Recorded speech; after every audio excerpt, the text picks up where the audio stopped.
good morning, good afternoon, good evening everyone. Balik lagi sama aku, Patricia. For today's topic, aku mau bahas tentang suka dan duka jadi pramugari. Apa yang harus kalian siapkan sebelum kalian memutuskan untuk jadi pramugari. Apa yang digaung-gaungkan sama orang-orang sebenarnya itu hanya sebagian kecil realita yang ada, like expectation with the reality.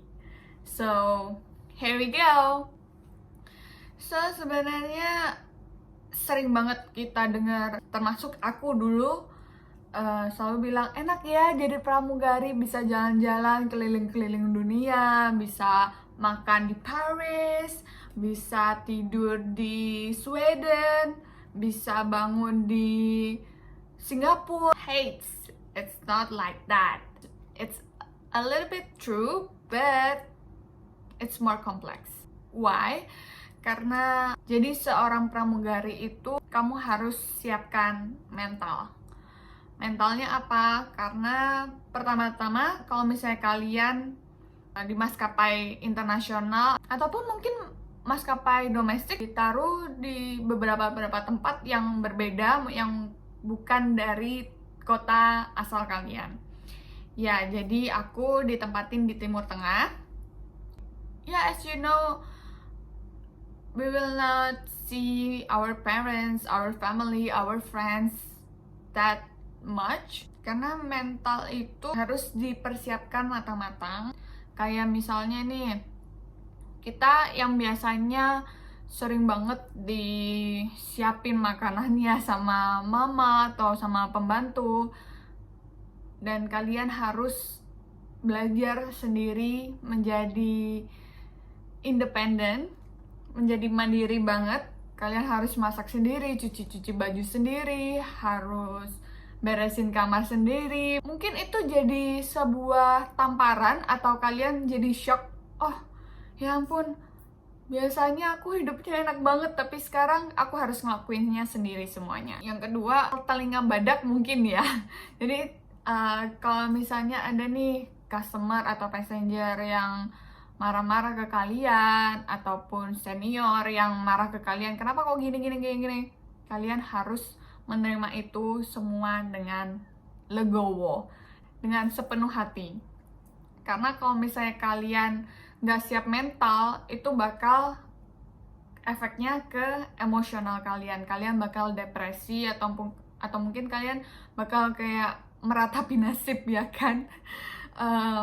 Kenapa kok supervisornya marah-marah padahal aku nggak ngapa-ngapain, misal kayak gitu. Jadi kalian harus benar-benar punya mental badak, ya kan, yang keras banget gitu.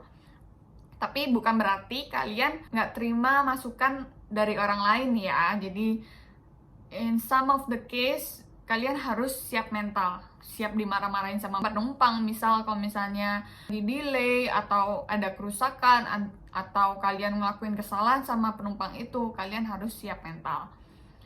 Karena mentally and emotionally balance itu nggak gampang, guys. Poin selanjutnya, siklus tidur kalian yang sudah mulai berantakan. Kenapa aku bilang kayak gitu? Ya, karena 3 bulan pertama kira-kira itu aku kerasa capek banget. Kayak aku bakal pick up misal malam hari karena departure-nya itu subuh jam 2 misal. Terus aku landing lagi waktu paginya atau waktu malamnya. Ataupun kalian harus bangun pagi-pagi banget jam 3. Kalian harus bangun. Yang harusnya semua orang tidur, kalian harus kerja. Yang sedikit struggle yaitu kalian harus bangun saat orang lain tidur. Ya, kalian harus menerima itu dan kalian harus menjaga kondisi badan tentunya kan. Saat siklus kalian yang berantakan, kalian juga harus memiliki tidur yang cukup. Karena kalau misalnya udah siklusnya berantakan, tidur kalian gak cukup, itu bakal capek dan bakal sakit-sakitan kali ya, karena kalian gak fit. Poin selanjutnya adalah jet lag. Jet lag is real. Kalau misalnya bagi kalian yang masih di Indonesia, paling beda kan kayak Wita sama WIP ya kan ya, WIB gitu. Jadi mungkin bedanya paling maksimal 2 jam gitu. Itu tips aku sih sebenarnya. Itu aku dikasih tahu sama teman aku. Thank you Jess kalau misalnya kamu nonton ini. Karena to be honest aku nggak pernah keluar negeri. Jadi aku pengen tahu gimana our body itu adjusting gitu, nggak terlalu jet lag gitu.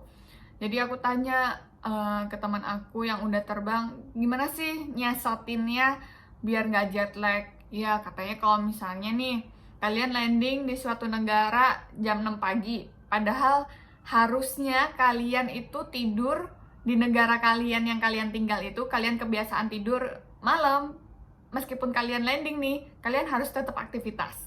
Jadi kalian adjusting with their local time.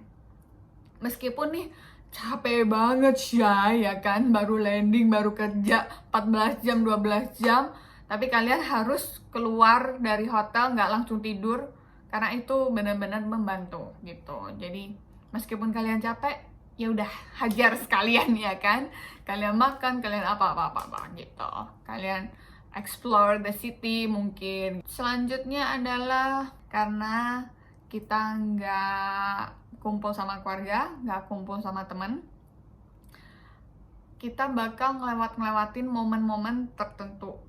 Kayak misalnya kita nggak bisa menikmati apa yang dulu kita nikmatin. Kayak misalnya kita itu nggak bisa lagi bercengkrama sama teman, sama keluarga sebegitu seringnya.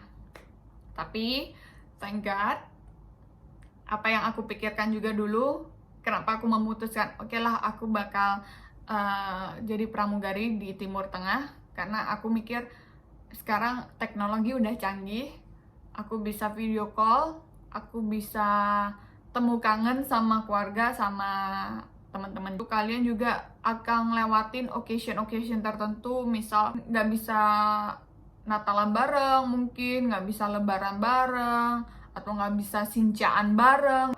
Kalau misalnya ada sahabat deket kalian married, terus kalian nggak bisa datang, itu sedih banget sih. Terus ataupun saat kalian, ini aku juga merasakan udah 2 kali ya 2 kali aku ngelewatin ulang tahun aku nggak sama-sama keluarga, nggak sama-sama temen. Itu sedihnya bukan main. Jadi ya sempet kayak, kenapa sih kok ulang tahun sendirian, merana banget hidup ini gitu kan. Tapi nggak apa-apa, life must go on. Meskipun hidup nggak mudah, kalian harus tetap berjuang, harus tetap melakukan apa yang kalian harus lakukan sometimes. Tapi kalau misalnya kalian lucky enough, mungkin kalian bisa dapetin itu dan kalian bisa spend your time in that occasion with your family, with your friends maybe. Selain mental adalah emosional. Kalian harus ngatur emosional kalian. Ini yang paling berasa kalau misalnya kalian sampai di suatu destinasi yang kalian keinget pernah ngobrol-ngobrol sama keluarga, sama temen, misal pengen ya ntar kita kesana bareng-bareng, tapi kalian harus spend that time alone without your family, without your friends like as you plan gitu.